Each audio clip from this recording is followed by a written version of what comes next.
मैं इसलिए इस बात को आपसे साझा किया क्योंकि हम लोग जब हिंदी विषय को लेकर के पढ़ने का सोचते हैं तो हमारे मन में एक शंका उत्पन्न होती है कि क्या हिंदी विषय के पढ़ने के बाद क्या इसमें रोजगार की संभावनाएं हैं, क्या हम ये नौकरी देगी।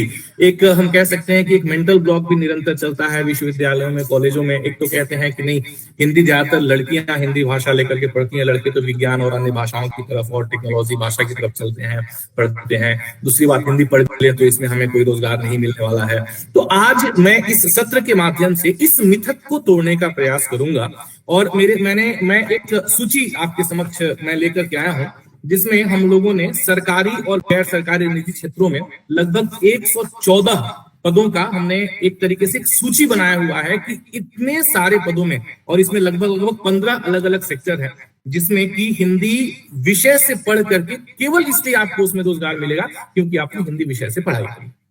तो हम लोग एक एक करके इसको देखते हुए चलेंगे कि हिंदी विषय के। तो सबसे पहले अगर हम बात करें रोजगार की, तो जैसे हम रोजगार की बात करते हैं तो रोजगार की बात आते ही हम लोगों के मन में एक जो सबसे पहली बात आती है कि अगर हमें नौकरी करनी है तो सरकारी नौकरी मिल जाए तो क्या ही अच्छा, क्योंकि सरकारी नौकरी हम सबको बहुत आकर्षित करती है। अब हिंदी विषय से पढ़ने वाले जो छात्र होते हैं, जिन्होंने स्नातक जो हिंदी से कर रहे हैं, फिर परास्नातक हिंदी से कर रहे हैं और उसके बाद में आगे हिंदी में शोध कर रहे हैं या करने का प्रयास कर रहे हैं, उनकी इच्छा है, तो ज्यादातर लोगों को ऐसा लगता है कि हिंदी विषय से पढ़ करके हम लोग केवल अध्यापन के क्षेत्र में जा सकते हैं, शिक्षण के क्षेत्र में जा सकते हैं, हम कॉलेज में लेक्चरर बन सकते हैं, प्रोफेसर बन सकते हैं, हम लोग टीचर बन सकते हैं बीएड करके। और इस तरीके से एक हमें लगता है कि एक सीमित क्षेत्र है जिसमें कि हम लोग हिंदी विषय से यदि हमने पढ़ाई करी है तो यही क्षेत्र हमारे लिए, इसी में कैरियर और रोजगार हमें मिल सकता है। तुम सरकारी नौकरी की बात करें, मैं आज आपके समक्ष कुछ ऐसे, बहुत सारे ऐसे, कुछ नहीं कहूंगा मैं, बहुत सारे ऐसे पदों के बारे में बात करूंगा जो बहुत सारे पदों में से कुछ पद जो मैं छांट के लाया हूं, उससे एसोसिएटेड और भी पद हैं, तो उनके बारे में हम लोग चर्चा करेंगे। थोड़ी संक्षिप्त में चर्चा करेंगे, मैं बहुत डिटेल में नहीं जाऊंगा कि इस पद के लिए आपकी अर्हता क्या होनी चाहिए या किन डिपार्टमेंट्स के द्वारा ये पद जारी किए जाते हैं। मैं थोड़ा थोड़ा बताते चलूंगा क्योंकि बहुत सारी बातें करनी है।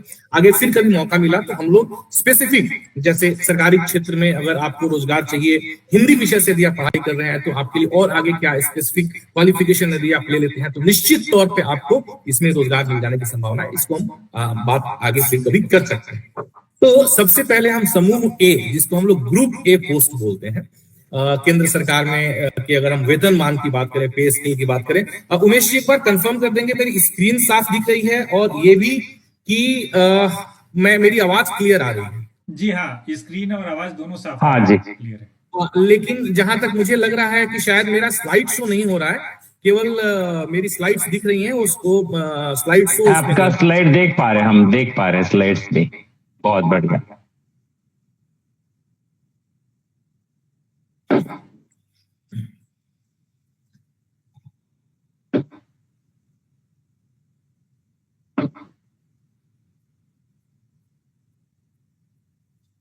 जी आपके स्लाइड्स दिख रहे हैं, आप आगे बढ़ सकते हैं। जी जी जी। तो हम जो है समूह ए के पदों की पहले बात करते हैं कि ग्रुप ए के क्या क्या पोस्ट हैं सरकारी क्षेत्र में। सबसे पहले राजभाषा अधिकारी, बहुत सुना हुआ शब्द है, आपने सुना होगा।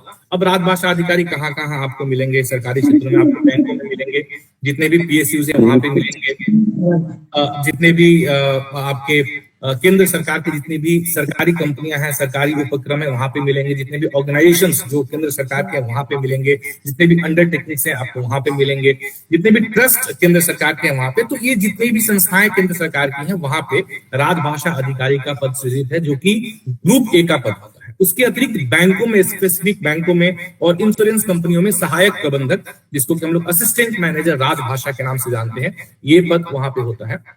सहायक निदेशक राजभाषा, ये मंत्रालयों में, जिसे हम असिस्टेंट डायरेक्टर ऑफिशियल लैंग्वेज, ये लेवल 10 की पोस्ट होती है, लेवल 10। और ग्रुप के गजेटेड पोस्ट राजपत्रित पद होता है जिसकी हम बात कर रहे हैं। जो सहायक निदेशक राजभाषा हम पद की बात कर रहे हैं, ये आपका राजपत्रित पद होता है। उसके अतिरिक्त हिंदी अधिकारी, जो भी विश्वविद्यालय इत्यादि है वहां पे हिंदी अधिकारी की पद होते हैं।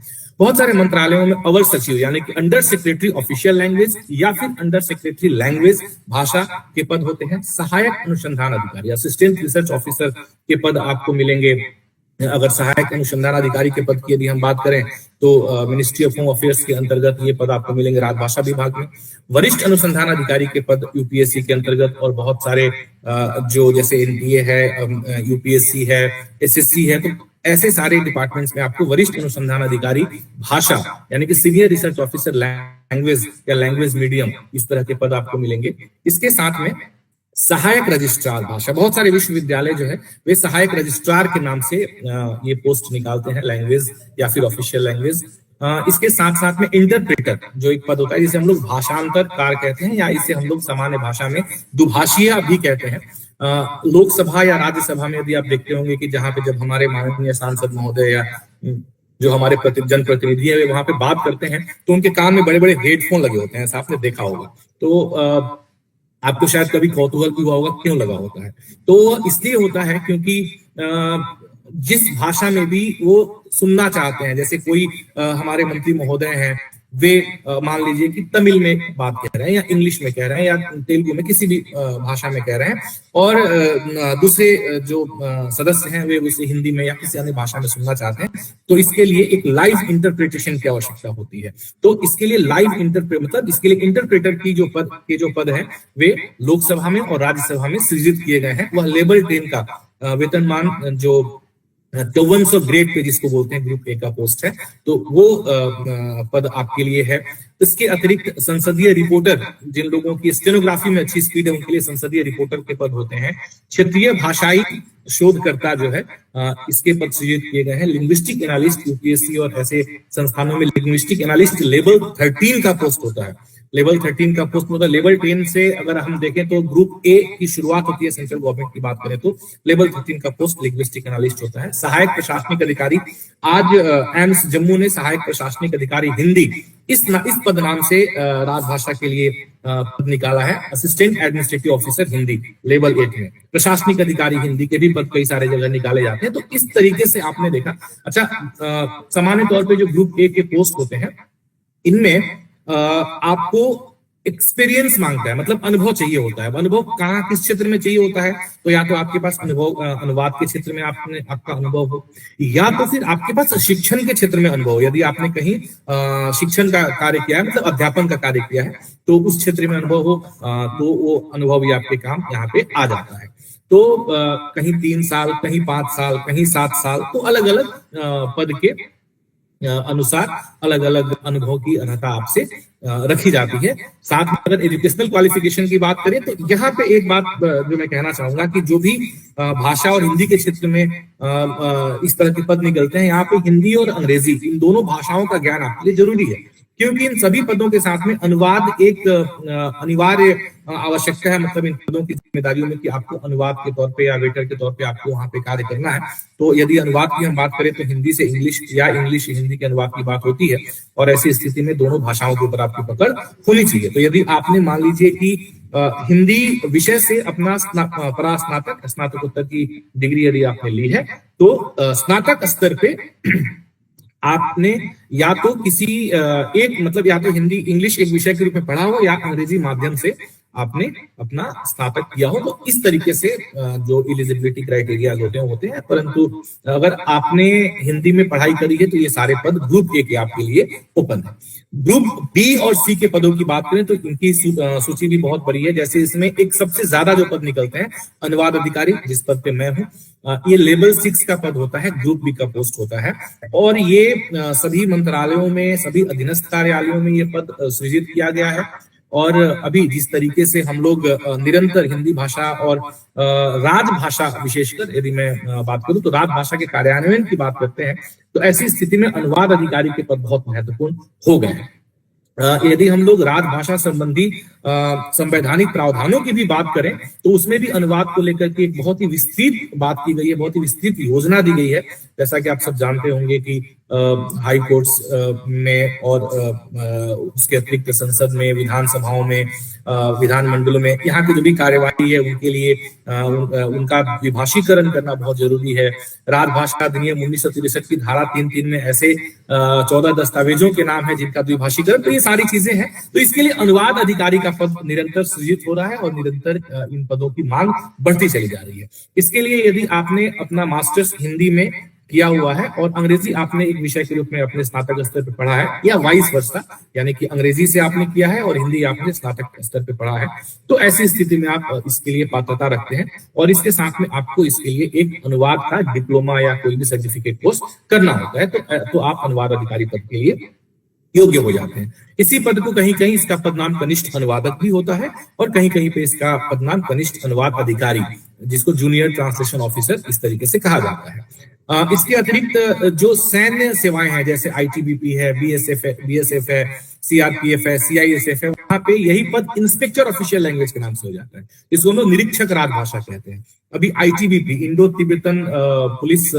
फोर्स में जो है इस तरह का पद निकला है और बहुत सारे लोगों ने उसमें अप्लाई किया है और ये लेवल 7 का, यानी कि लेवल 7 का ये पद है, 4600 ग्रेड पे जिसको हम कहते हैं। इसके अतिरिक्त विधि अनुवादक के पद भी निरंतर सृजित हो रहे हैं।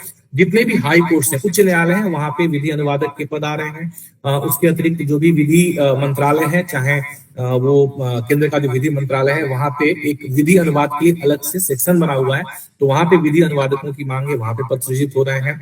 और उच्च न्यायालय में तो निरंतर अनुवादक के पद सृजित हो रहे हैं, जहां पे कि आपको लीगल ट्रांसलेशन जो करना होता है तो उसकी जानकारी आपको चाहिए होती है। उसके लिए कुछ अतिरिक्त योग्यता की आवश्यकता नहीं है, बस ये है कि लीगल टर्म्स का अनुवाद कर सकने में आप सक्षम होने चाहिए। यदि आपने लॉ मान लीजिए पढ़ा है, तब तो आपके लिए सोने में सुहागा कर ये कार्य करेगा।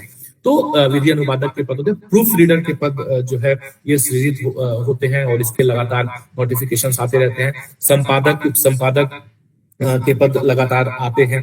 लोकसभा राज्यसभा में भाषण अनुवादक के पद आते हैं। डिजिटल दस्तावेजों का आजकल जमाना है, आप लोग देख रहे होंगे आज के समय में कि जितनी भी सरकारी वेबसाइट्स हैं, वे सारी वेबसाइट्स को बाइलिंगुअल निरंतर किया जा रहा है। तो इसके लिए निश्चित तौर पे कहीं ना कहीं अनुवाद की आवश्यकता है, तो उसके लिए पद सृजित हो रहे हैं।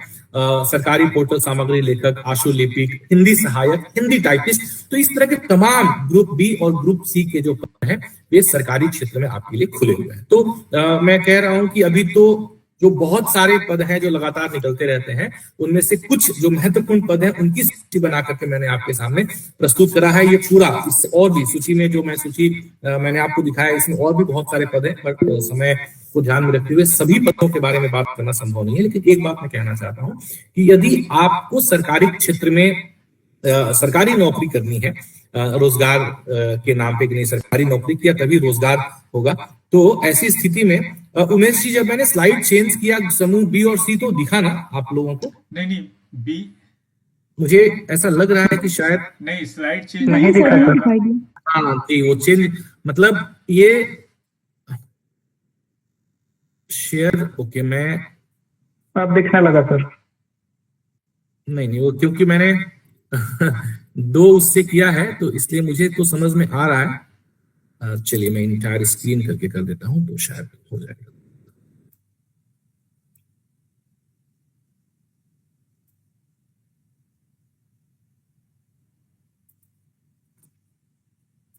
मुझे लग रहा था कि शायद हाँ अब दिख रहा होगा, ठीक है। तो अच्छा, ये सारी चीजें जो है आप लोग देख नहीं पाए थे। अनुवाद अधिकारी, कनिष्ठ अनुवादक, निरीक्षक राजभाषा, विधि अनुवादक, प्रूफ रीडर और संपादक, उप संपादक, लोकसभा, राज्यसभा, भाषण अनुवादक, ये सारे जो पद हैं यदि आप देखेंगे तो ये सारे पद सरकारी क्षेत्र में आपके लिए बढ़िया रोजगार के अवसर लेकर के आते हैं। ठीक है, इसके अतिरिक्त हम लोग जो आज का हमारा विषय था कि तकनीकी नवाचार का ये जो दौर है, जिसमें लगातार हमारे परम श्रद्धेय डॉक्टर श्री जयशंकर बाबू सर निरंतर प्रयास कर रहे हैं। जैसा कि मैंने उनके वीडियोज जो अभी उमेश जी शुरू में बता रहे थे, वो वीडियोज मैंने भी देखा और इतनी सरलता से, इतनी सुगम्यता के साथ में और समझने वाला, जो मतलब आसानी से समझ में आए, उस तरीके से उन्होंने भाषा प्रौद्योगिकी के कह सकते हैं कि बिल्कुल बेसिक से उन्होंने समझाने की शुरुआत करी है। मुझे निश्चित तौर पर लगता है कि कोई भी व्यक्ति जिसे लगता है कि प्रौद्योगिकी मेरे लिए बहुत बड़ी चीज है, यदि वो इस कोर्स के थ्रू जाते हैं, रेगुलरली वीडियो सुनते हैं, असाइनमेंट्स करते हैं, तो उनके लिए भाषा प्रौद्योगिकी एक बहुत ही आसान विषय बन जाएगा जिस तरीके से कोर्स डिजाइन किया गया है। और मैं निश्चित तौर पे कह सकता हूं, इस बात को दावे के साथ कह सकता हूं कि जो भी विद्यार्थी वर्तमान में हिंदी भाषा और हिंदी विषय का अध्ययन कर रहे हैं, चाहे आप साहित्य का अध्ययन कर रहे हैं, आप भाषा का अध्ययन कर रहे हैं, आपके लिए भाषा प्रौद्योगिकी जानना कह सकते हैं कि कंपलसरी, मतलब एक अनिवार्य है आपके लिए। अगर आप इसको नहीं जानेंगे ना तो कहीं ना कहीं आगे आने वाले समय में आप समय से पीछे रह जाएंगे। केवल भाषा और साहित्य के दम पर हम आने वाले समय में compete नहीं कर सकते हैं, प्रौद्योगिकी आना हमारे लिए बहुत ज्यादा आवश्यक है। ठीक है, तो इसमें अगर हम देखें तो रोजगार के अवसर की यदि हम बात करें तो हिंदी में जो नवाचार निरंतर हो रहा है, जिसमें कि हिंदी शिक्षकों की मांग अब लगातार बढ़ी है, शिक्षण संस्थान में हिंदी शिक्षकों की मांग बढ़ी है, शैक्षिक सामग्री क्रिएट करने के लिए हिंदी शिक्षकों की मांग बढ़ी है।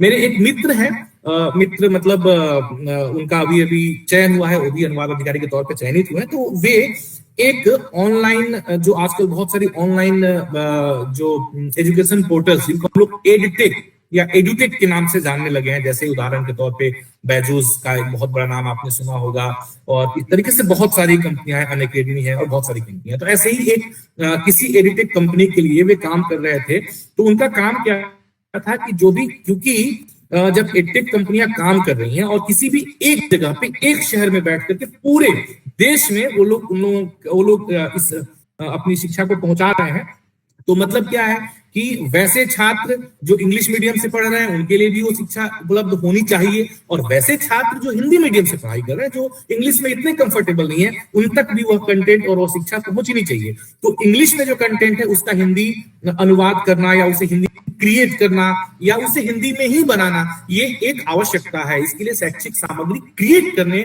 के लिए बहुत सारे पद सृजित हो रहे हैं। ये निश्चित तौर पे निजी संस्थानों में है, लेकिन बहुत अच्छे हाई पेइंग जॉब है ये। अगर मैं आपको बताऊं तो मैं जानता हूं ऐसे कुछ मेरे साथियों को जो कर रहे हैं और वो काफी अच्छी सैलरी वहां पे ले रहे हैं। इसी तरीके से डिजिटल जो शिक्षण प्लेटफॉर्म है, जैसे सर ने एक डिजिटल शिक्षण प्लेटफॉर्म स्वयं तो चूंकि भारत सरकार की एक पहल है और भारत सरकार का इनोवेशन है, तो उसमें सर इन्वॉल्व होकर के इस चीज को कर रहे हैं और बहुत ही शानदार उन्होंने ये सामग्री बना करके दी है। लेकिन इस तरीके से हम देखें तो निजी संस्थान भी अपना अब डिजिटल शिक्षण प्लेटफॉर्म लेकर के आ रहे हैं, क्योंकि वो भी समझ चुके हैं कि अगर वे लोग डिजिटल शिक्षण प्लेटफॉर्म लेकर के नहीं आएंगे तो केवल फिजिकल एजुकेशन से अब वे सस्टेन करने वाले नहीं है।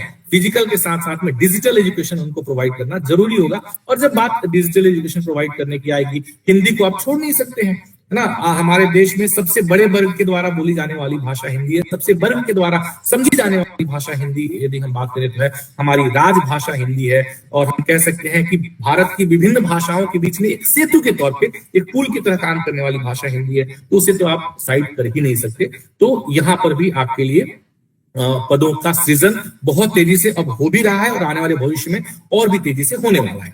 उसी प्रकार से यदि मीडिया क्षेत्र की बात करें हम, तो अभी कुछ दिन पहले दूरदर्शन पे एक कार्यक्रम में मैं शरीक हुआ था, जिसमें हम लोगों ने विश्व हिंदी दिवस के ऊपर हम लोगों ने बात करी थी। तो उसी सिलसिले में मैं सर्फ कर रहा था, तो मुझे एक बहुत ही रोचक जानकारी पता लगी कि दुनिया भर में सबसे ज्यादा, मतलब नंबर की यदि हम बात करें तो सबसे ज्यादा नंबर ऑफ जो अखबार छपते हैं वो हिंदी भाषा के छपते हैं। जाहिर सी बात है कि हिंदी भाषा बोलने वाले लोगों की संख्या चूंकि बहुत ज्यादा है, तो पढ़ने वालों की संख्या भी ज्यादा होगी, तो सबसे अधिक हिंदी भाषा के अखबार छपते हैं। मीडिया की यदि हम बात करें तो आप देखें, जैसे आप में से बहुत सारे साथी, चूंकि पुडुचेरी विश्वविद्यालय द्वारा प्रायोजित आज का यह कार्यक्रम है, उनके द्वारा ऑर्गेनाइज आज का यह कार्यक्रम है, अगर मैं कहूं तो तमिल और तेलुगु, तो पहले तमिल और तेलुगु की जो फिल्में होती थी तो बहुत अच्छी फिल्में, मतलब वहां की इंडस्ट्री में बहुत अच्छी फिल्में बनती हैं, पहले भी बनती थी। वहां के जो पहले के भी स्टार थे जैसे मोहनलाल जी, ममूटी जी या रजनीकांत जी, तो वो पूरे देश में प्रसिद्ध थे। लेकिन जो हिंदी भाषी लोग हैं वो उनकी फिल्मों का आनंद नहीं ले पाते थे। तो एक अंधा कानून में रजनीकांत जी ने पहले एक्टिंग करी थी, तो बस रजनीकांत बोल के हम लोगों को या हिंदी भाषियों को अंधा कानून ही याद आता था, जो हिंदी में उन्होंने एक्टिंग करी थी, या और कुछ ऐसी फिल्मों में। परंतु अब क्या हो रहा है, अब देखें कि तेलुगु भाषी कोई भी एक्टर हो, उसकी कोई भी फिल्म आज रिलीज होती है, कल उसका हिंदी में डबिंग करके और जितने भी हिंदी भाषी क्षेत्र के दर्शक हैं वहां तक वो पहुंच जा रहा है। वैसे ही मतलब अब तो कोई भी ऐसा कंटेंट नहीं है जो हिंदी में उपलब्ध नहीं है। तो मीडिया क्षेत्र में ये कैसे हो रहा है भाई, जब हमें किसी भी भाषा के कंटेंट को हिंदी में लेकर के आना है तो इसके लिए हमें उन लोगों की निश्चित तौर पर आवश्यकता पड़ेगी जिनको हिंदी आती है, जिन्होंने हिंदी विषय से पढ़ा है, जिनकी हिंदी पे पकड़ है, जिनकी हिंदी की समझ है, तो वे लोग चाहिए। पत्रकारिता के क्षेत्र में, प्रसारण के क्षेत्र में, मनोरंजन के क्षेत्र में, फिल्मों के क्षेत्र में, मतलब आप मीडिया के क्षेत्र में, ये एक बहुत और सबसे अच्छी बात अगर मैं आपसे कहूं तो आप देखें कि मीडिया के क्षेत्र में जो रोजगार है वो बहुत हाई पेड, मतलब अगर कोई व्यक्ति ये सोचे कि ठीक है मैं थोड़ा सा रिस्क लेता हूँ और थोड़ा सा रिस्क लेकर के, और यदि मुझे अच्छा लिखना आता है, मैं अच्छी कहानी लिख सकता हूँ, अच्छे उपन्यास लिख सकता हूँ, मैं अच्छे गीत लिख सकता हूँ, मैं अच्छे गजल लिख सकता हूँ। मनोज मुंतशिर आप जानते होंगे, उन्होंने केवल अपनी लेखन के बदौलत अगर हम कहें तो आज उन्होंने एक स्टारडम हासिल किया, और पैसे कितने कमाए मुझे बताने की आपको आवश्यकता नहीं है। तो अब जो तकनीकी नवाचार, मतलब जो तकनीकी प्लेटफॉर्म्स हैं, उनके माध्यम से, उनकी वजह से हिंदी में लिखने वाले, पढ़ने वाले, गाने वाले, कवि सम्मेलन में जाने वालों के वैल्यूज कितने बढ़ गए हैं कि जहां पे पहले हिंदी कवि सम्मेलनों में 5,000 10,000 रुपए की फी अच्छे कवियों को दी जाती थी। कल हमारे यहाँ पे, मैं रायपुर छत्तीसगढ़ में हूँ, तो कुमार विश्वास जी का एक कार्यक्रम था युवा दिवस के मौके पे, और मैं और हमारे एक साथी हम लोग गए थे, साथी मतलब हमारे एडिशनल एसपी जो बहुत सीनियर है, उनकी उम्र लगभग 58 साल है, तो वो हमारे साथ में गए थे। तो वो बता रहे थे कि कभी एक बार, वो सीबीआई के एडिशनल एसपी हैं, तो कभी एक बार किसी केस के इन्वेस्टिगेशन के सिलसिले में वे गोपाल दास नीरज जी के बेटे का इन्वेस्टिगेशन करने पहुंचे, मतलब किसी तरीके से वो किसी केस के मैटर में उनके पास पहुंचे, और नीरज नाम देखकर तो पूछ बैठे कि भाई आप, तो उन्होंने बताया कि मैं गोपाल दास नीरज जी का बेटा हूं। तो वो बता रहे थे कि पापा जी पहले जाते थे, तो उस समय जब बहुत ज्यादा उन लोगों को मतलब कवि सम्मेलनों में बुलाया जाता था, तो उस समय 2 ही ऐसे कवि थे जिनको कि सबसे ज्यादा पैसे मिलते थे कवि सम्मेलनों में, एक हरिवंश राय बच्चन जी और एक गोपाल दास नीरज जी। और वो कितना होता था? 500 रुपए होता था। जाहिर सी मतलब निश्चित तौर पर 500 रुपए उस समय एक बड़ी रकम होती होगी, लेकिन 500 रुपए उस समय भी इतनी बड़ी रकम नहीं होती होगी जितनी बड़ी रकम आज 25 लाख रुपए है जो कुमार विश्वास जी एक कार्यक्रम का लेते हैं। तो ये संभव क्यों हो रहा है? क्योंकि जो टेक्निकल एडवांसमेंट हो रही है, यानी कि पढ़ कहीं आप रहे हैं लेकिन पूरा हिंदुस्तान, या यूं कहें तो पूरी दुनिया, जहां जहां भी हिंदी प्रेमी है आपको सुन रहे हैं। तो इस तरीके से देखा जाए तो किस प्रकार से हिंदी ने अपने आप को अपग्रेड किया है तकनीक के रथ पे सवार होके, इस चीज को हम इन उदाहरणों के माध्यम से समझ सकते हैं। इसी प्रकार से अनुवाद की यदि हम बात करें तो पहले जो मैंने अनुवाद अधिकारी की बात करी वो तो सरकारी क्षेत्र में अनुवाद की बात हो गई। उसके बाद में यहाँ पे हम बात करें तो अब तकनीकी अनुवाद एक बहुत बड़ा मुद्दा है, क्योंकि हमारे पास अनुवाद के तमाम टूल्स हैं। जैसा कि उमेश जी बता रहे थे कि मैं राजभाषा विभाग के लिए, राजभाषा विभाग ने जो कंठस्थ 2.0 जो एक अनुवाद टूल बनाया है, तो उसके लिए मैं एक प्रशिक्षक के तौर पे गृह मंत्रालय की तरफ से मुझे मैं प्रशिक्षण दे रहा हूं निरंतर। और इन्होंने 200 शायद उन्होंने पढ़ा, तो एक्चुअली 2000 से ज्यादा लोगों को मैं प्रशिक्षण दे चुका हूं ऑनलाइन और ऑफलाइन के माध्यम से। तो अब ये हो रहा है, लेकिन सबके बावजूद उसके अतिरिक्त, वो तो एक एस्पेक्ट है जो सरकारी है, उसके अतिरिक्त यदि आप देखें निजी क्षेत्रों में तो तमाम प्लेटफॉर्म उपलब्ध हैं जो 1 क्लिक ट्रांसलेशन आपको करके दे सकते हैं, अनुवाद करके दे सकते हैं। लेकिन एक अनुवादक के तौर पर मैं निरंतर प्रतिदिन अनुवाद कर रहा हूं, क्योंकि मेरी रुचि भाषा और साहित्य में है, तो वहां भी कर रहा हूं। और साथ ही साथ मैं एक डिपार्टमेंट से जुड़ा हुआ हूं जहां पे कि सारे केस और लीगल मैटर्स होते हैं, तो उनका भी अनुवाद मैं निरंतर कर रहा हूं। एक बात मुझे समझ में आती है कि मशीन चाहे कुछ भी कर ले, लेकिन जो एक अनुवादक का एक जो फिजिकल इंटरफेयर की जो आवश्यकता है, निश्चित तौर पर हमेशा पड़ती है। कभी भी आपका अनुवाद पूरी तरीके से ठीक नहीं हो सकता है। कभी कभी तो ब्लंडर ऐसे हो जाते हैं कि मतलब अगर आप उसे ना देखें तो फिर वो बहुत बड़ी मुश्किल पैदा कर सकता है। जब बात टेक्नोलॉजी के अनुवाद की आती है, साइंटिफिक ट्रांसलेशन की आती है, टर्मिनोलॉजिकल ट्रांसलेशन की आती है, तो ये चीजें थोड़ी और मुश्किल हो जाती हैं। तो इस क्षेत्र में भी, अब निजी क्षेत्रों में भी आपके लिए बहुत रोजगार की संभावनाएं हैं। व्यवसायिक अनुवाद की यदि बात करें तो वहां भी आपके लिए रोजगार की बहुत सारी संभावनाएं हैं। भारत एक बहुत बड़ा बाजार है, यदि देखें तो वैश्विक स्तर पे भारत एक बहुत बड़ा बाजार है। और आप देखें तो दुनिया की जितनी भी एमएनसीज, मल्टीनेशनल कंपनी है, सबको बाजार के रूप में भारत की आवश्यकता है। उनको चाहिए, सबकी निगाहें यहाँ पे टिकी हुई है। इसीलिए कैडबरी कुछ अच्छा हो जाए, कुछ मीठा हो जाए, अपना जो पंचलाइन भारत में बनाती है वो हिंदी में बनाती है, अंग्रेजी में नहीं बनाती है। अंग्रेजी में बनाएगी तो कुछ बहुत कम लोगों तक ही शायद चल पाएगा, तो उसे या तो हिंदी में या अन्य क्षेत्रीय भाषाओं में उसे अपने टैगलाइन बनाने पड़ेंगे। और मैं कई बार मैंने ऐसी कुछ घटनाएं मैंने सुनी है कि केवल टैगलाइन बनाने के लिए, मतलब एक टैगलाइन यदि आपने किसी कंपनी का अच्छा बना दिया, कुछ अच्छा हो जाए, कुछ मीठा हो जाए, तो केवल वो 2 लाइन लिखने के लिए लाखों रुपए की आपको जो है वो मतलब इतने पैसे आपको मिल जाते हैं, क्योंकि ये बहुत ही सृजनात्मक, बहुत ही क्रिएटिव कार्य है ना। इसे कोई मशीन या कोई और चीज कर ही नहीं सकता है है ना, जो हम सोच करके और उस स्तर पे कर सकते हैं, क्योंकि हम संवेदनाओं को समझते हैं, हम भावनाओं को समझते हैं as a human being. Machine कभी भी संवेदनाओं और भावनाओं को उस स्तर पे जाकर के नहीं समझ सकती है, चाहे टेक्नोलॉजी कितनी भी एडवांस हो जाए। तो वहां पे आपके लिए जॉब की बहुत सारी संभावनाएं हैं।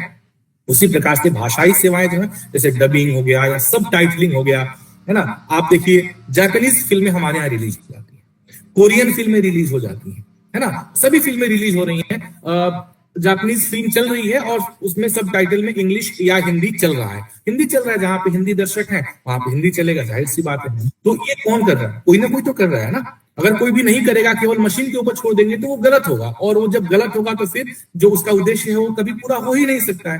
तो इसलिए वहां पे जॉब की का सृजन हो रहा है और निरंतर ये बढ़ता चला जा रहा है ना। तो इस तरीके से हम देखेंगे तो इस विषय में भी, पर्यटन के क्षेत्र में, है ना, टूरिज्म, भारत टूरिज्म का एक बहुत बड़ा केंद्र बन चुका है। पर्यटक गाइड की बात कर लें, पर्यटन सामग्री की बात कर लें, और पर्यटन व्यवसाय में भी हिंदी बोलने वाले, समझने वाले, जानने वाले और हिंदी विषय से जिन्होंने पढ़ाई करी उनके लिए बहुत रोजगार के अवसर खुल रहे हैं। अब एक मेडिकल टूरिज्म करके मतलब एक नया टर्म आ रहा है, जिसमें मेडिकल टूरिज्म धीरे धीरे बढ़ रहा है। तो उस क्षेत्र में भी हिंदी भाषी और हिंदी विषय से का ज्ञान रखने वाले लोगों के लिए रोजगार की अपार संभावनाएं धीरे धीरे सृजित हो रही है।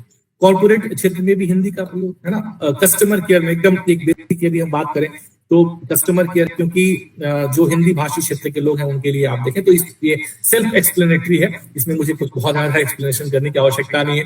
मार्केटिंग के लिए, बिक्री के लिए, है ना, यदि हम जा करके किसी को उसी की भाषा में कोई चीज बेचने का प्रयास करते हैं तो बिकने की संभावना ज्यादा बढ़ जाती है। रेदर देन हम चाहे कितनी भी एडवांस इंग्लिश बोल लें तो हमारे लिए बिकना बहुत ज्यादा मुश्किल होगा, क्योंकि कस्टमर से जुड़ने के लिए बिल्कुल एकदम हम कह सकते हैं कि उसकी भाषा में बात करना जरूरी होता है। तो ये चीजें काफी यहाँ पे आवश्यक हो जाती हैं। उसी प्रकार से ह्यूमन रिसोर्स के क्षेत्र में और इन सभी क्षेत्रों में आज के समय में हिंदी विषय से पढ़े हुए छात्रों के लिए रोजगार की संभावनाएं निरंतर बढ़ रही है। सोशल मीडिया और डिजिटल मार्केटिंग में भी, सोशल मीडिया के ऊपर चाहे हम कंटेंट क्रिएशन की बात करें तो इसमें कई बार लोग कहते हैं कि सर आप दोनों चीजें कह रहे हैं, आप कह रहे हैं कि एआई जो है कंटेंट क्रिएट कर रहा है, तो फिर हमारी क्या आवश्यकता है कि एआई कंटेंट क्रिएट कर रहा है, लेकिन एआई चाहे लाख कंटेंट क्रिएट करे, पर जो आप क्रिएट करेंगे ना, जो क्रिएटिविटी आपके अंदर में है ना। मतलब एक डॉक्टर जयशंकर यादव सर है, संभवतः हमारे सर जानते होंगे, जयशंकर बाबू सर उनको जानते होंगे, वो गृह मंत्रालय से रिटायर्ड है। तो वो उनके एक व्याख्यान में उन्होंने बहुत अच्छी एक बात कही थी, इसी विषय पे व्याख्यान था कि जो रचता रहेगा वो बचता रहेगा, जिसके अंदर सृजनात्मकता जिंदा रहेगी उसके लिए कोई मुश्किल नहीं है। बहुत सारे लोग कहते हैं कि एआई और नए नए तकनीकी नवाचार के आने की वजह से जॉब खत्म हो जाएंगी, है ना, लोग फायर किए जाने लगेंगे कंपनियों से, नौकरियों पे खतरा आ जाएगा। ऐसा कुछ नहीं होने वाला है, ऐसा कभी पहले भी नहीं हुआ। कंप्यूटर आया तो लोगों ने कहा कि जॉब खत्म हो जाएगी, खत्म हुई क्या? बढ़ गया। उल्टे अगर हम देखें तो आज के समय में आईटी इंडस्ट्री भारत में सबसे ज्यादा जॉब देने वाले जो क्षेत्र हैं उनमें से एक आईटी इंडस्ट्री है। तो ये खत्म नहीं होने वाला है, पर हाँ उनके लिए जरूर खत्म हो जाएगा जो लकीर का फकीर बन के बैठे रहेंगे कि नहीं मुझे तो टेक्नोलॉजी नहीं सीखनी है, मुझे लैंग्वेज टेक्नोलॉजी से कोई मतलब नहीं, मुझे केवल साहित्य और भाषा पे ही पढ़ के और वहीं तक रुकना है, वही हिंदी है। नहीं, अब हमें उससे आगे बढ़ना है। वह हिंदी तो है, लेकिन अब हमें उससे आगे बढ़ करके और हिंदी और तकनीक का जो समावेश हो रहा है, जो सामंजस्य अभी चल रहा है, हमें उसको भी अपनाना पड़ेगा। यदि हम अपनाएंगे तभी हम आगे बढ़ेंगे। उसी प्रकार से डिजिटल विज्ञापन जिसकी मैंने बात करी, सामाजिक मीडिया प्रबंधन की जिसकी मैंने बात करी, है ना, शिक्षण की यदि हम बात करें, आप लोग देखें, मतलब कुछ उदाहरणों से मैं कनेक्ट करके आपको बताने का प्रयास करूंगा कि शिक्षक पहले भी होते थे और शिक्षक एक बहुत ही नोबेल प्रोफेशन माना जाता है कि आप पढ़ाते हैं और बहुत ही रेस्पेक्टेड होता है। लेकिन नोबेल और रेस्पेक्टेड बस यही था, ऐसा नहीं था कि अगर वो शिक्षक हैं तो वो सेलिब्रिटी बन गए।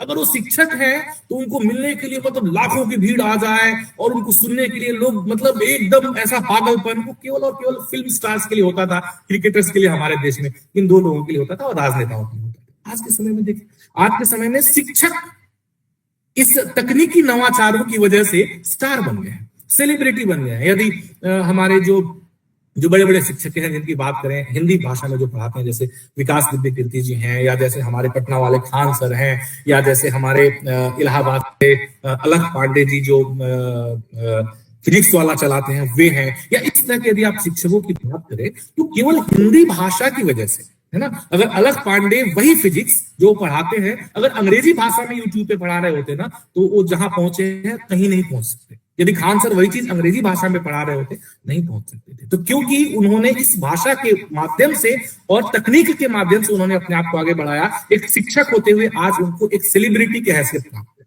मैंने कई बार, जैसे मैं देखता हूँ कहीं शादी अटेंड करने जा रहे हैं तो 4 bouncer left, 4 bouncer right, 4 bouncer पे, ऐसा लगता है मतलब एक अलग ही उस तरीके से। तो देखिए कि कहाँ भाषा और साथ में तकनीक, इसने उनको कहां पहुंचा दिया। सही समय पे उन्होंने उस चीज को समझा कि नहीं नहीं नहीं, भाषा और तकनीक इन दोनों का सामंजस्य आपको कहीं भी लेकर के जा सकता है। तो इसको उन्होंने अडॉप्ट किया और वो बढ़ गए, है ना। तो इस प्रकार से देखें, ये कुछ एक डेटा मैंने दिया है कि कितने जॉब जो है आने वाले टाइम में, ये भारत के स्तर पर नहीं है, ये ग्लोबल लेवल पे कितने सारे जॉब जो है वो भाषाई प्रौद्योगिकी और नवाचार की वजह से इस क्षेत्र में डेवलप होने वाले हैं। आप लोग यदि डेटा एनालिसिस की हम बात करते हैं तो वहां पे भी कहीं ना कहीं भाषाई मतलब भाषा की आवश्यकता है, और जो लोग हिंदी विषय में पढ़ाई कर रहे हैं उन लोगों के लिए वहां भी कहीं ना कहीं रोजगार के अवसर खुल रहे हैं। इसके साथ साथ में साहित्य और रचनात्मक लेखन निश्चित तौर पे तो हमेशा से ही एक कह सकते हैं कि सदाबहार, मतलब यदि आप अच्छा लिखते हैं, है ना, अगर आपके पास में क्रिएटिव राइटिंग की कला है, यदि आप अच्छा लिखते हैं तो आपके लिए तो स्काई इज लिमिट वाली बात है।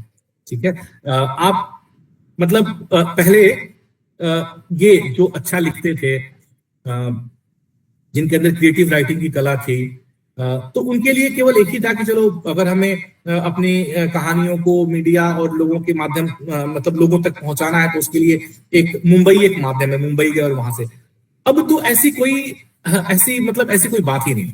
मैं कई सारे छोटे छोटे जो अभी के समय में जिसको आजकल हम लोग सोशल मीडिया इन्फ्लुएंसर कह रहे हैं, या जो इंस्टाग्राम के माध्यम से जो लड़के फेमस हो गए, या जो यूट्यूब शॉर्ट्स, मतलब इस तरीके से ये अगर वैसे तो लगता है कि ठीक है, परंतु अगर आप उनकी अर्निंग देखेंगे आज तो वो तो खैर मतलब अल्टीमेट है ही। उसके साथ में जैसे अगर आप सुनेंगे, जैसे मैं कई लोगों के पॉडकास्ट वगैरह सुनता हूँ, उनकी जो सक्सेस स्टोरी उनको मैं सुनता हूँ, तो एक बात मुझे समझ में आती है कि वो जो कंटेंट क्रिएट कर रहे हैं, वो जो बना रहे हैं, ठीक है, तो पहले वो कंटेंट क्रिएट करते तो उनके पास में उस कंटेंट को आप तक पहुंचाने का साधन नहीं था। उनके अंदर क्रिएटिविटी थी, लेकिन वो क्रिएटिविटी धीरे धीरे धीरे धीरे, क्योंकि एक आदमी को सबसे पहले जीविका यानी कि लाइवलीहुड, जो आज के उसमें टॉपिक में भी आपने जो मेंशन किया लाइवलीहुड, तो सबसे पहले आदमी को जीविका चलाने का साधन चाहिए, और इसके लिए हम में से ज्यादातर लोग इसी के लिए लड़ते लड़ते लड़ते लड़ते अपनी पूरी जिंदगी गुजार देते हैं। और हमारी जो रचनात्मकता होती है, हमारी जो सृजनात्मकता होती है, या हम होते हैं, जो हम करना चाहते हैं, जिसको करने में हमारा मन लगता है, अच्छा लगता है, वो हम कभी कर ही नहीं पाते हैं, क्योंकि हमें लगता है कि हम ये करके और हम अपनी रोजी रोटी चला ही नहीं सकते हैं, तो हम क्यों करें, या हमें दबा दिया जाता है, जो भी चीजें हैं। लेकिन अब यदि ये क्रिएटिविटी आपके अंदर में है तो आप लिख करके, मतलब आपने अपना खुद का स्क्रिप्ट लिखा, और खुद का स्क्रिप्ट लिख करके खुद ही तकनीक की वजह से, तकनीक जो आज आपके हाथ में है उसकी वजह से आपने खुद लिखा, खुद बनाया, खुद एक्टिंग करी और खुद लोगों तक पहुंच गए, और आप बन गए स्टार, आप इन्फ्लुएंसर बन गए, आपने लाखों रुपए कमाने शुरू कर दिए। तो समय इस तरीके से बदल रहा है। तो ऐसा नहीं है कि यदि आप अच्छा लिखते हैं, यदि आप अच्छी कविता लिख लेते हैं, अच्छी गजल लिख लेते हैं, यदि आप अच्छा प्रोज लिख लेते हैं, अच्छे स्टोरीज लिख लेते हैं, तो अब आप लोगों तक नहीं पहुंच पाएंगे। अब केवल प्रिंट किताबें ही आपके साहित्य या आपके लेखन को लोगों तक पहुंचाने का जरिया नहीं है। अब जरिया बहुत सारे हो चुके हैं, मीडियम बहुत सारे हो चुके हैं, आप क्या चुनते हैं और कैसे पहुंचते हैं ये आपके ऊपर डिपेंड करता है।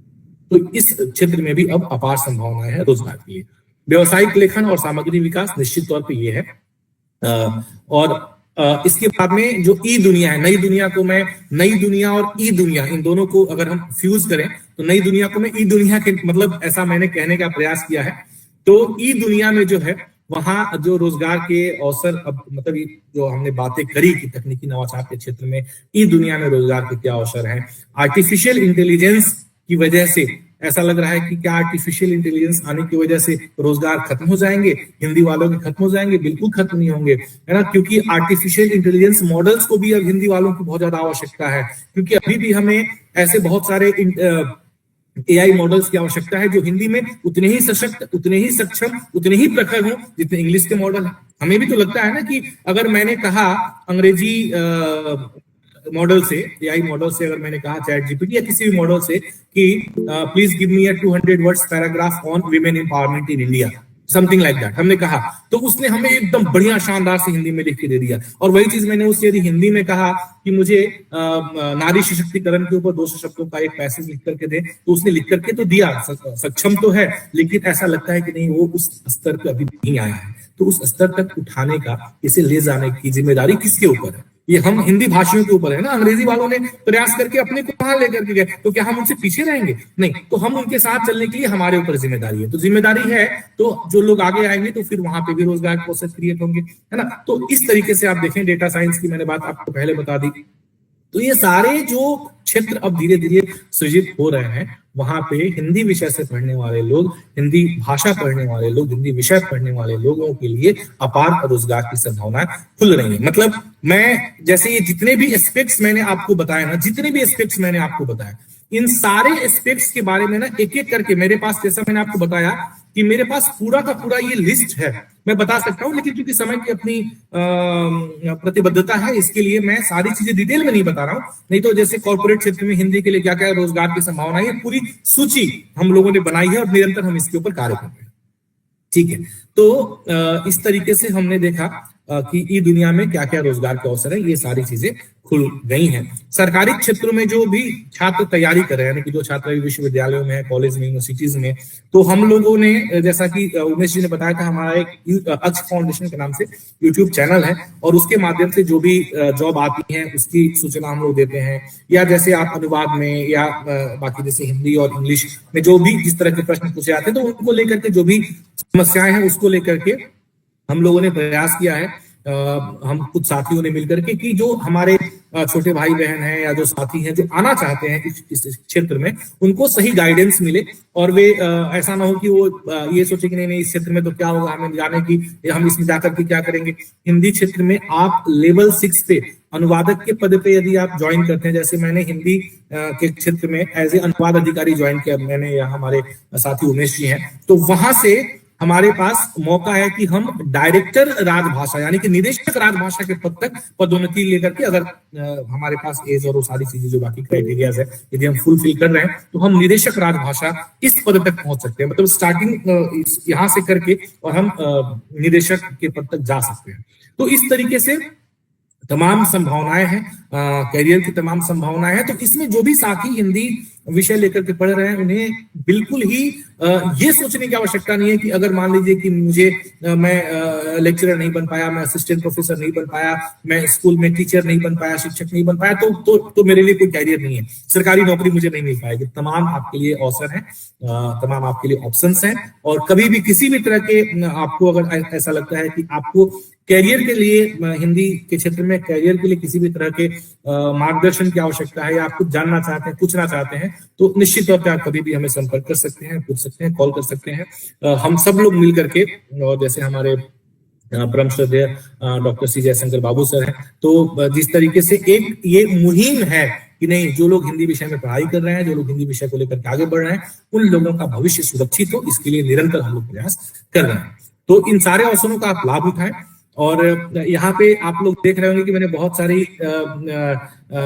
लड़कियों की फोटो लगा रखी है। तो अब यहाँ पे बहुत सारे साथी जुड़े होंगे, तो उनको लगता होगा कि अरे ये तो जेंडर डिस्क्रिमिनेशन कर दिया सर ने, केवल लड़कियों की फोटो लगा दी और लड़कों की फोटो नहीं लगाई। तो इसके पीछे कारण क्या है, मैंने क्यों लगाया है, इसके पीछे एक विशेष कारण ये है कि पिछले कुछ मतलब 2-3 वर्षों में यदि मैं देखूं, तो जैसे SSC यानी कि कर्मचारी चयन आयोग जो भारत सरकार का है, उनके द्वारा प्रत्येक वर्ष अनुवादक पदों के लिए, जिसको कि पहले जूनियर हिंदी ट्रांसलेटर कहा जाता था, अब उसका नाम बदल करके जूनियर ट्रांसलेशन ऑफिसर ऐसा कहा जाता है, तो वो पद नाम है, और उसके लिए परीक्षा ली जाती है प्रति वर्ष। लगभग 200, 300, 400 ऐसे पद हर वर्ष निकलते हैं, और वे लोग भारत सरकार के across the ministries and departments उनकी पोस्टिंग होती है। तो हम जो ऑब्जर्व कर रहे हैं, क्योंकि हम जो लोग अभ्यर्थी हैं उनके साथ में, कैंडिडेट्स के साथ में हैं, हम लोग मिलकर के तैयारी कर रहे हैं। हम लोगों ने RAPC नाम से, राजभाषा एंड अनुवाद अधिकारी प्रैक्टिस एंड प्रिपरेशन क्लब नाम से एक क्लब, एक कम्युनिटी विकसित की है, जहां पे कि हम इस तरीके से अपने छोटे भाई बहनों की मदद कर सकें, उन्हें हम मार्गदर्शन अपने अनुभव के आधार पर कर सकें। तो एक जो डेटा यदि मैं आपसे कहूं कि सबसे ज्यादा लड़कियों, तो अगर मैं टॉप 10 की बात करूं, टॉप 15 की बात करूं, टॉप 20 की बात करूं, तो कंसिस्टेंटली लड़कियों ने ज्यादा वहां पे बाजी मारी है। तो और ऐसा कहा भी जाता है कि हिंदी जो विभाग होता है वहां पे ज्यादा लड़कियां जो है वो पढ़ाई कर रही है, तो इसलिए मैंने लड़कियों की फोटो लगा रखी है। और लड़के ऐसा ना सोचिए आपके लिए नहीं है, सबके लिए है, यहाँ पे किसी डिस्क्रिमिनेशन की बात नहीं है। हिंदी भाषा में रोजगार के नए अवसर खुल रहे हैं। आप हिंदी भाषा से संबंधित अपने कौशल को निखारें। आप जो भी डिप्लोमाज वगैरह हैं, जैसे यदि आप मीडिया या पत्रकारिता के क्षेत्र में जाना चाहते हैं तो मास कम्युनिकेशन से संबंधित डिग्रीज आप कर लें हिंदी विषय के साथ साथ में। यदि आप अनुवाद के क्षेत्र में जाना चाहते हैं तो आप वहां पे post graduate diploma in translation studies, जो पीजीडीटी, इग्नू और अन्य बहुत सारे विश्वविद्यालयों के द्वारा कराया जाता है, या फिर सर्टिफिकेट कोर्स भी आजकल पीजीसीएआर करके इग्नू करा रही है, तो उसे आप कर लें। तो इस तरह के छोटे छोटे कोर्सेज करके, और मतलब हिंदी विषय के साथ में अतिरिक्त कोर्सेज की आवश्यकता होती है, और आप जो है इन सारे अवसरों का लाभ उठा सकते हैं। साथ में भाषा प्रौद्योगिकी जरूर सीखें, आने वाले समय की मांग है। जो भी व्यक्ति भाषा प्रौद्योगिकी को इग्नोर आज के समय में करेगा, आने वाले समय में उसके लिए रोजगार के अवसर पूरी तरीके से बंद होने वाले हैं, और वो कहीं ना कहीं बहुत पीछे रह जाने वाला है। तो जयशंकर प्रसाद जी की दो बहुत प्रसिद्ध पंक्तियां हैं जिनको कोट करके और मैं आज के इस अपने व्याख्यान को खत्म करना चाहूंगा कि ये जो हिंदी भाषा के क्षेत्र में निरंतर प्रयास कर रहे हैं, और मैं सर हमारे जो डॉक्टर सी जयशंकर बाबू सर हैं उनकी जब मैं ऊर्जा देखता हूँ, उनके पढ़ाने के तरीके को देखता हूँ, वीडियोस जो मैं देख रहा हूँ या मैंने कुछ सेशंस अटेंड करे, तो मुझे बहुत प्रसन्नता होती है और मैं खुद बहुत प्रेरित होता हूँ कि सर जब इस तरीके से आगे से हमें लीड कर रहे हैं, हमें एक अच्छा नेतृत्व प्रदान कर रहे हैं, तो क्यों ना हम ये जो उन्होंने या उन जैसे और भी बहुत सारे ऐसे सारथी हैं जो इस यज्ञ में अपनी आहुति दे रहे हैं, तो क्यों ना हम भी उसमें उनके साथ मिलकर के कंधे से कंधा मिलाकर करके आगे चलें। तो ये पंक्तियां जयशंकर प्रसाद की कि इस पथ का उद्देश्य नहीं है शांत भवन में टिक जाना, किंतु पहुंचना उस सीमा तक जिसके आगे राह नहीं। तो इसके साथ ही मैं आज के इस मेरे व्याख्यान को मैं समाप्त करता हूं। आप सभी लोगों का बहुत बहुत धन्यवाद मुझे पिछले 30, 35, 40 मिनट सुनने और झेलने के लिए। यदि आज के इस व्याख्यान से संबंधित किसी तरह का कोई प्रश्न हो तो आप मुझसे पूछ सकते हैं। बहुत बहुत धन्यवाद।